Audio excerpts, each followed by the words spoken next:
लगता था उसके दिमाग में कोई उलझन है जिसे वह सुलझाने की कोशिश कर रहा था। सड़क पर आगे बढ़ते ही उसके सामने चीकू खरगोश भागा। बबलू का पैर उसके ऊपर पड़ने ही वाला था कि चीकू जोर से चिल्लाया। उसकी आवाज सुनकर बबलू ने अपना पैर पीछे खींच लिया। कहाँ खोए हो बबलू भाई? कहीं नहीं, बस कुछ ऐसे ही सोच रहा था। किस बारे में? तुम जानकर क्या करोगे? शायद मैं तुम्हारी कुछ मदद कर सकूं। तुम तो जानते हो आजकल वन में कितनी चोरियां हो रही हैं, पर चोर का कोई अता पता ही नहीं है। इस बात को लेकर वन के सारे प्राणी चिंतित थे। वे वहाँ खुद को सुरक्षित महसूस नहीं कर रहे थे। अरे चीकू भाई, हम मजबूर हैं। हम चोर को पकड़ ही नहीं पा रहे हैं। वह बहुत चालाक है और अपने काम को बड़ी कुशलता से अंजाम दे रहा है। कहीं कोई सबूत ही नहीं छोड़ रहा। हमारे राजा इस बात को लेकर बहुत चिंतित हैं। यही कारण है कि हम सब इस बारे में सोच रहे हैं। अब तुम मेरी इसमें क्या मदद कर सकते हो? मैं कुछ सोचता हूँ, हो सकता है मुझे कोई उपाय सूझ जाए। प्रयास करने में कोई हर्ज तो नहीं है। तुम ठीक कहते हो चीकू, लेकिन वन के गुप्तचर भी अभी तक इसका कोई हल नहीं निकाल सके। इतना कहकर वे चुप हो गए। बबलू की बातों ने चीकू को सोचने के लिए मजबूर कर दिया। चीकू को उदास देखकर बबलू बोला, तुम अपना मन छोटा मत करो। मुझे अच्छा लगा कि तुमने मेरी परेशानी को समझा। कभी मैं भी इस वन के लिए गुप्तचर का काम करता था। एक बार मेरी टांग टूट जाने से मेरे अंदर फुर्ती नहीं रही। तब से मैंने यह काम छोड़ दिया। चीकू, तुम चाहो तो यह काम दोबारा कर सकते हो। वन के प्राणी ज्यादातर दिन में भोजन की तलाश करते हैं, वे रात को आराम करते हैं। तुम दिन रात दोनों में ही भोजन की तलाश में निकल सकते हो सकता है रात को तुम्हें कुछ ऐसी बातों का पता चल जाए जो हमारे काम की हो। हाँ बबलू, तुम ठीक कहते हो। मैं आज रात को वन में घूम कर इस बात का पता करने की कोशिश करता हूँ। थोड़ी देर बातें करके चीकू अपने बिल की ओर बढ़ गया और बबलू अपने रास्ते चला गया। चीकू के दिमाग में अभी तक बबलू की कही बातें घूम रही थी। उसे समझ नहीं आ रहा था वह बबलू की मदद कैसे करे। दिन भर वह उसी उधेड़-बुन में लगा रहा।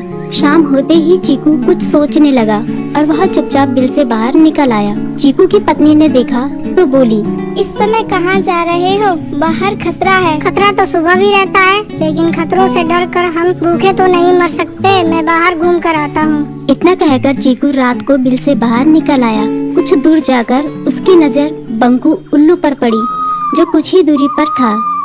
वह पेड़ की डाल पर बैठा अपनी गर्दन चारों तरफ घुमा रहा था।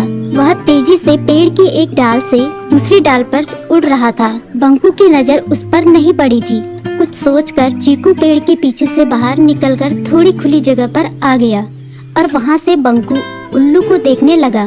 बंकू ने चीकू को अंधेरे में भी देख लिया, पर उसने उसमें कोई उत्सुकता नहीं दिखाई और अपनी गर्दन चारों ओर घुमाता रहा। चीकू बड़ी देर तक बंकू की हरकतों पर नजर रखे रहा।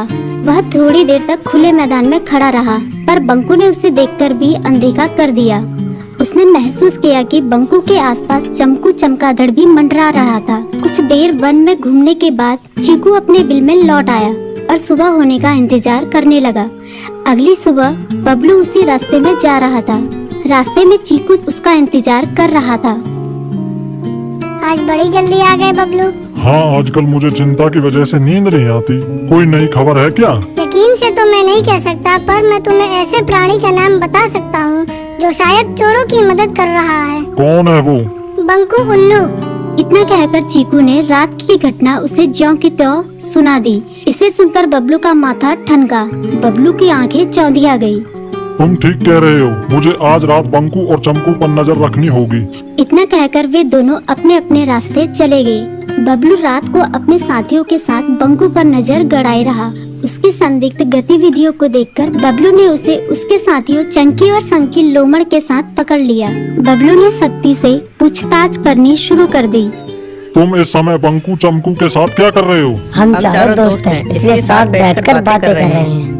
चमगादड़ और उल्लू की दोस्ती तो समझ में आती है, पर लोमड़ के साथ दोस्ती कैसे हो सकती है? सख्ती से पूछने पर दोनों ने अपना जुर्म कबूल कर लिया और सभी चोरियों के बारे में बताया जो उन्होंने कुछ दिन पहले वन में की थी।